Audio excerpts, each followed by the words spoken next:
All right. We have Squirrelosticus. All right. With that. So then you're looking at battery's about to go. So then the server bonded. Shit, I need a battery. The system's designed to make reality. Somebody went in with a wider reality spectrum than the co-inhabitants were capable of, so it instantly introduced a wider positive and negative spectrum, which basically drew out their heavens and their hells to that much greater glory. But it was before they were prepared. Ultimately, it was an angelic human hell that was generated because our polarities got all distorted. That was frozen. It's like the rest of the universe had to advance in order for the people there to understand what really happened, in order for them to actually be out of that bubble of understanding or conception. And so ultimately, this universe is he's smelling the anyway. It's a what's it called? I was looking at the window. I just put some scroll feed. It's quasi-temporal universe, basically like a reality sandbox. The first try eternal success, that's reality. We don't have access to that here. It's like somebody said in a comment, which I'll put a link to in a previous video. It's a light speed barrier or a light speed dimension, that blocks us from that. The idea is you correct the corruption by inverting the golden mean, and you get your true self, which is the other side of the quantum light speed barrier, meaning it's you're a quantum reflected inversion of that, like a negative image inversion, which is fine. And then, but that's what this place is. It's like the negative temporal inversion of the amount of information required to create an entire universe. And so then, where there is no challenge, you have to find one or make it. And so then that's the idea behind everything. We got too lazy here. And so then the challenges that were required were so far out of our control that it seems like catastrophes. And we were just bouncing catastrophe after catastrophe. All we had to do was get up to speed.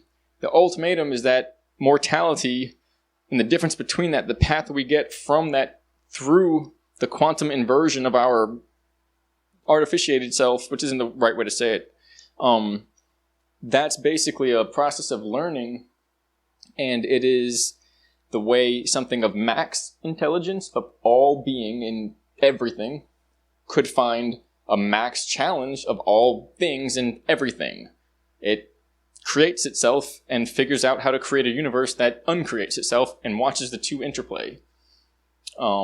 We went into one of those, and then we forgot how to get out, which is the fact that this is a broken temporal universe, meaning it never leads to the way out. It's like your sandbox, your reality. You build it up so much that a kitchen opens and you go into your kitchen, a door opens and you walk into your kitchen. You have to get out of the sandbox and go inside the house. That's the whole point. We forgot how to do that intellectually. And these pathways are like time stipulations. The soul is you at the end of time of all time. And so all these times, well, that's the point. They're the creation of souls of eternal souls through this process. They're the observation of what never was, aka a dream. Or this is simply part of our existence. And the third is like it's wrapped around in our technology. It's linear. It's literally something we made in this time.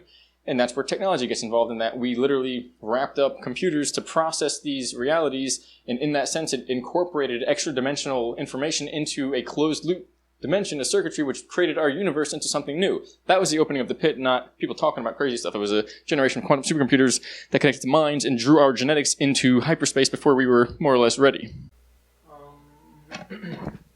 So, your body, mind, ego, as long as you have that, it can be more or less repositioned to restart time. It's like a thought dial, which is pretty much your UFO accelerometer, which is weird because it's a sense system, but when you impose mentally something upon that sense system, it creates a kinetic force out there.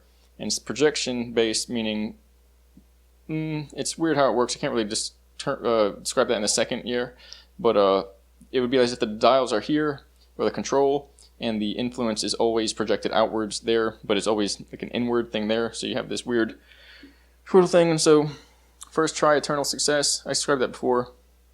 There was I can't remember what I was going to say.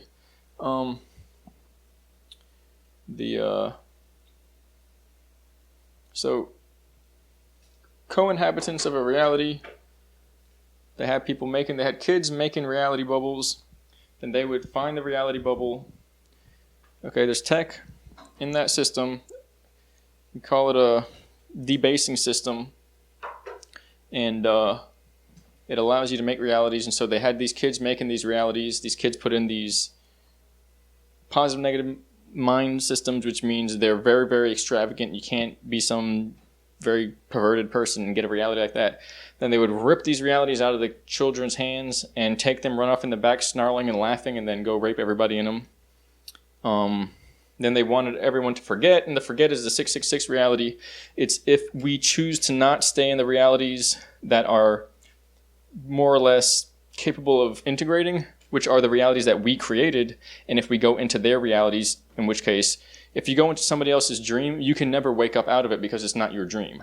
So that's the whole issue with that. And they got server bonded because they literally dissolved into the processing material, the hardware that is used to transfer and contain the information. They lost themselves because all they did for so long was server hop and use other people's realities like a pizza party.